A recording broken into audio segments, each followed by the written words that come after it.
Hello, I'm Dr. Hassan Tawheed, and I am here once again with an amazing topic, as usual, observational studies.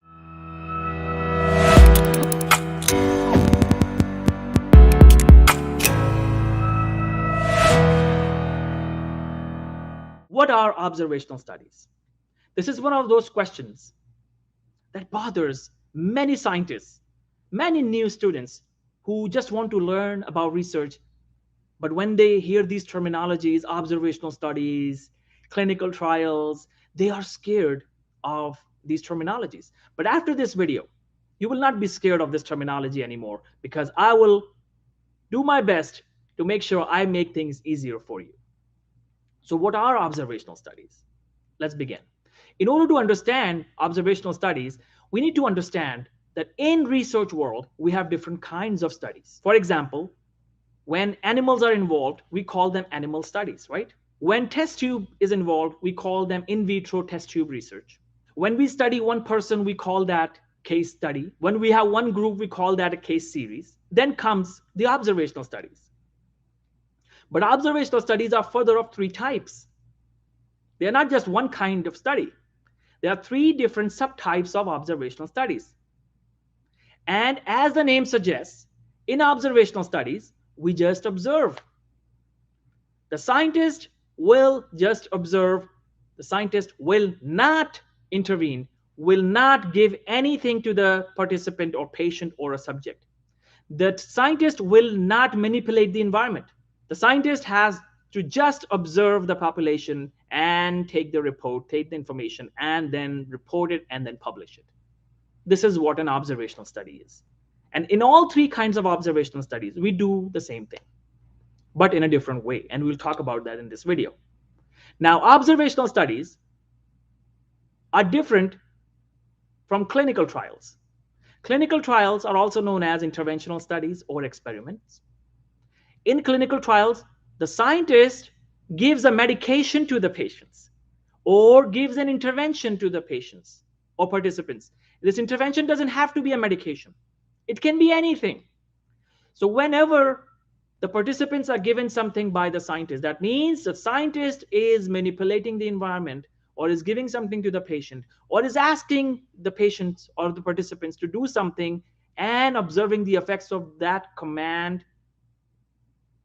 So that means that the scientist actually has manipulated the environment and now looking at the after effects of that manipulation, then it is a clinical trial.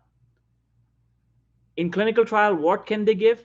A medication, an injection, a vaccine, exercise. They can ask the patient to do exercise and they record the findings of that exercise.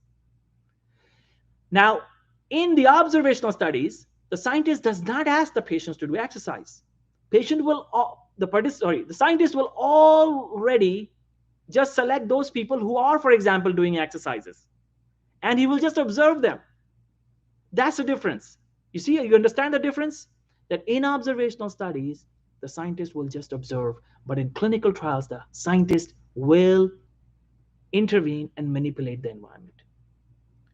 For example, in clinical trial, let's say the scientist is observing the effects of walking on blood circulation.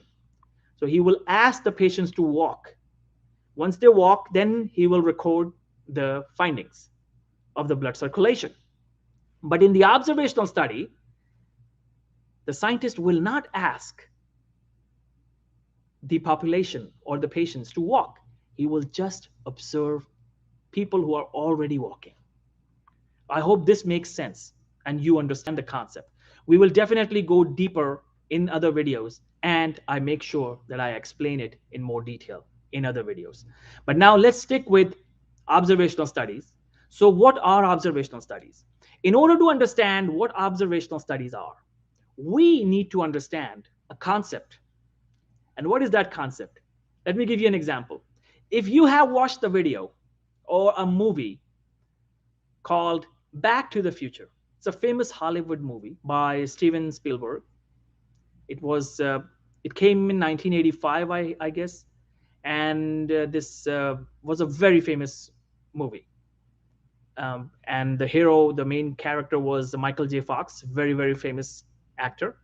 So, what that movie was all about. If you understand that movie, it will be very easy for you to understand observational studies. Now, you will say, what does that mean? How is this possible? Let me give you an example. In that movie, Back to the Future, what happened? They have a time machine, a car that is actually a time machine. And they sit in the time machine, and sometimes they go into the past, and sometimes they go into the future. They go into the past, they go into the future. Past, present, future. They are in 1985. That's why I remember it was in 1985, because in the movie they showed the year 1985. So they sometimes go to year 2015, and sometimes they go to the year 1955. So that's why they went from present, past to future, and that was the movie all about. And if you haven't watched it and you watch it, then you will understand what I'm talking about. Now, what happens in observational studies? Observational studies are not too different. In observational studies, in some observational studies, you remain in the present. What is happening right now? In some studies, you go into the past, just like Back to the Future. And in some observational studies, you go into the future. Now, let's talk about this. So, observational studies are of three types: cross-sectional study, case-controlled studies, and cohort studies. These are main three types of observational studies. So, in cross-sectional studies, the scientist looks at a population at one point in time. That means what is happening right now? What is happening today? What is happening right now? So present, just for the sake of discussion, consider it as present. Now, the second ones are case control. In case control studies, the scientist goes into the past. You will go into the past and look at the past of the patients. For example, 1981, 1979, instead of 2021. Now, the third kind is cohort studies. And in cohort studies, you go into the future, 2050, 2060, 2061. You go into the future. But yes, there are two kinds of cohort studies. I know there are some people who would say that, what is he talking about? There are two kinds of cohort studies. There is a cohort study in which you go into the past. Yes, that's correct. And I was coming to that. So there are two kinds of cohort studies: prospective cohort in which you go into the future, retrospective cohort in which you go into the past. So now these are the three different kinds of cohort observational studies. Now let's talk about all of these study designs to understand the difference between these three. So in cross-sectional study, they usually are survey studies. The scientist distributes the survey or just ask questions to a population, just looking at them and asking questions. What exactly they are doing, what is their behavior, or just observing and taking notes and getting an idea of what this population is doing. So this is actually a survey study, a cross-sectional study in which you remain at one point in time. They are also known as prevalence studies. You are actually studying the prevalence of a problem or a disease or whatever you are studying. And they're also known as snapshots. Snapshots, yes. So these are cross-sectional studies, and they are usually descriptive in nature, because usually we don't have a control group. Now, listen to my words again. Usually there are no control groups. There's only one group. But there are cross-sectional studies. People have done those kinds of cross-sectional studies in which they had two groups. That's strange, but yes, there have been studies. So don't ever think that cross-sectional study will always have one group. They can have two groups as well. The main thing is that you just observe. You just observe and you take readings of what is happening at one point in time. That's cross-sectional. Now, the second kind is case control. So what is a case control study? In case control studies, the scientist goes into the future. In case control study, the scientist goes into the past. So what does that mean? How does he go into the past? How does the scientist go into the past? The scientist goes into the past by looking at the documents, the electronic medical records, clinical records, computer, or taking history, asking questions, asking family members, asking the doctor, asking the patient. If it's a clinical case control study, or it could be in any other field too. But the main goal is that you go into the past, you look at the previous records. So what exactly are you doing? Of course, usually it is done in healthcare setting. So you actually are studying a disease, but you go into the past and look at a risk factor. But what you do is, let's say you are in a hospital and you are studying a disease, let's say multiple sclerosis. Now you will select a population in the hospital, one group with multiple sclerosis in one hospital, and the second group with no multiple sclerosis. Now you have two groups. Let's say you have 20 people, 20 with multiple sclerosis, 20 without multiple sclerosis. Now you will look at the documents of both of these people, and you go into their past and you see, were they exposed to any risk factor in the past? So you check the records and you find out that, okay, the population that has multiple sclerosis was exposed to XYZ risk factor. So you can say that, okay, this risk factor is associated with multiple sclerosis. And we can, or we can take an example of lung cancer and smoking, the most common example in case control, right? That you have lung cancer patients. So you have a ward. Now you have other patients with no lung cancer or other kinds of lung disease, but one group is of lung cancer. Now you will look at the past record of both kinds of patients, the control groups and the cases. Yes, the cases are the patients with the disease. The control groups have no lung cancer or some other kind of disease related to lung.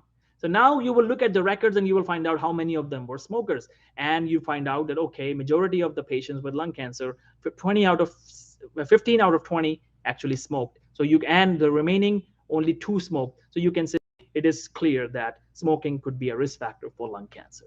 So this is how case control study is done. Always there will be 2 groups, one with the disease, one without the disease that you are studying. And the sample size, the selection of the sample is based on the outcome.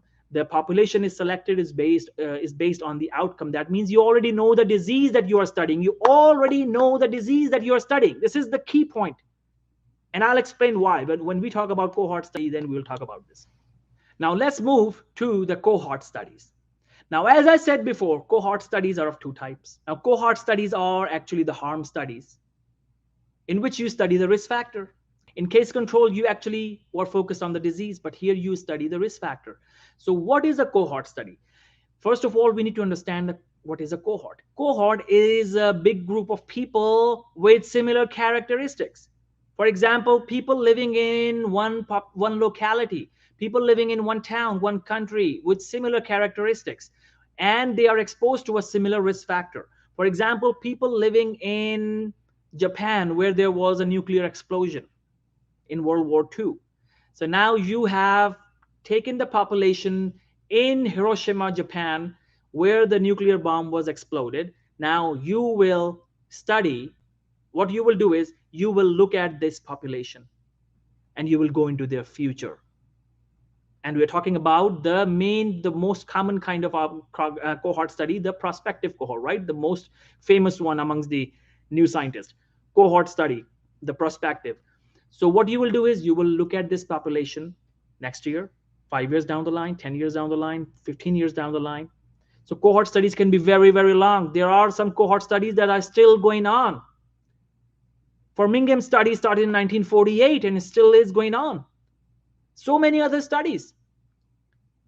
3 generations have passed and the study is still going on. So the cohort actually becomes bigger and bigger and bigger. So Hiroshima, for example, is a very good population to study and do a cohort study, because they already have a risk factor out there. The atomic explosion happened there. Now, what is happening to that population? They can do a cohort study and observe, and in the future, they will have an idea. Did majority of them or a big percentage of them develop certain kind of cancers, certain kind of skin problems, certain kinds of problems that nobody else had? Do they have some kind of unique disease? So this can give an idea that yes, in Hiroshima, Japan, because of the risk factor, this risk factor is associated with this kind of cancer. This is how they can come up with the association, that this risk factor is associated with this disease. Now, another thing that we need to remember, in cohort studies, we again have 2 groups. just like case control. But here we have two groups that are exposed and unexposed group. So we will take two group of people, similar characteristics. So one with risk factors, the other one without risk factors. So let's say we take a similar population, one from Hiroshima and one from another city, and then we followed them up, and we can say, okay, so people in Hiroshima, they develop XYZ cancer or XYZ skin problem. So we can say, yes, there's a risk factor.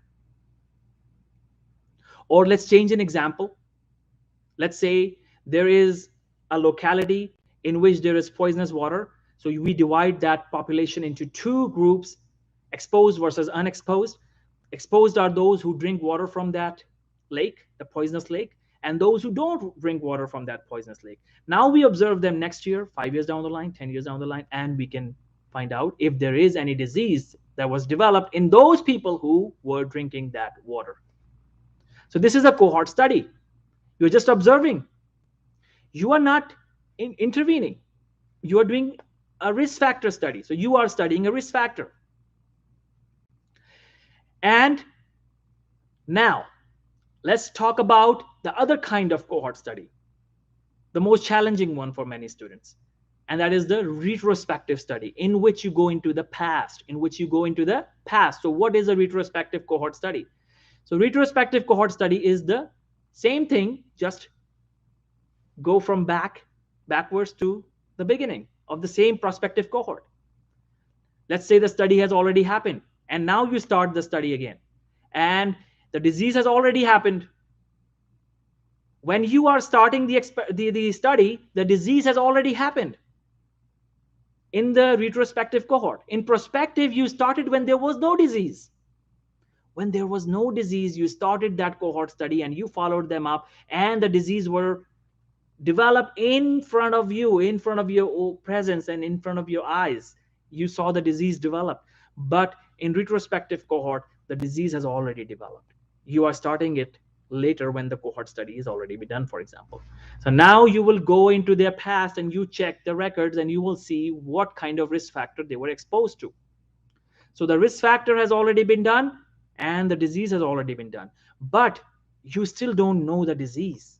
You just know the risk factor in that locality. You still don't know what disease has happened. You have started the experiment, the disease has happened, but you don't know what disease has happened. You just know about the risk factor. So you will go into the past and you will look at the records and ask questions, and you will have a whole report of what happened, what kind of risk factor this population was exposed to, and there was another population that was not exposed to any risk factor. And then now you find out that, okay, some of them have died, some of them are still alive, and those who are alive, they have this kind of disease. So you can say that, okay, this risk factor is somehow associated with this disease. So retrospective cohort is when you go into the past. Prospective study is when you go into the future. So now I hope the problem is resolved. Now we understand prospective cohort, retrospective cohort. Now the question is, do we calculate the relative risk ratio and odds ratio? So remember, in case control study, we just calculate the odds ratio. In cohort studies, we calculate the relative risk, but we can also calculate odds ratio. But odds ratio alone will only be in case control study. So these are the three kinds of studies. I hope you understand it. Now, one more thing is, in both studies, in case control, you went into the past, and in retrospective cohort, you went into the past. So what is the difference? Remember, in case control, you knew the disease. In retrospective cohort, you did not know the disease. So remember this difference. This difference is enough for now for all those who are just beginning their careers in research. I hope this video was really, really interesting, and I hope you understand and you learn what are observational studies. Let me give a quick revision that observational studies are study designs, and there are three kinds of observational studies: cross-sectional studies, case control studies, cohort studies. And cohort studies are further of two types. The cohort studies are of further two types: prospective cohort and retrospective cohort. In cross-sectional study, we look at what is happening at one point in time, let's say present time. In case control study, we go into the past, and we start with the disease. We know the disease. The selection of the patients is based on the outcome. That means the disease. In cohort study, the selection is based on the similarity of the group and sometimes the risk factor. So you don't know the disease in cohort studies, whether prospective, whether retrospective. So in prospective cohort, you go into the future. In prospective cohort, you go into the future and you see if they develop any disease. Now, disease will be developed later. But in retrospective cohort, you go into the past, you study the risk factor, but the disease has already been developed when you started your study. But you don't know what disease it was. So now you will find out what disease was developed. So remember these three kinds of observational studies. Watch this video again, take notes, and if you have any question, comment below. I'll come back to you and answer as soon as I can. Thank you. Keep learning. Keep watching.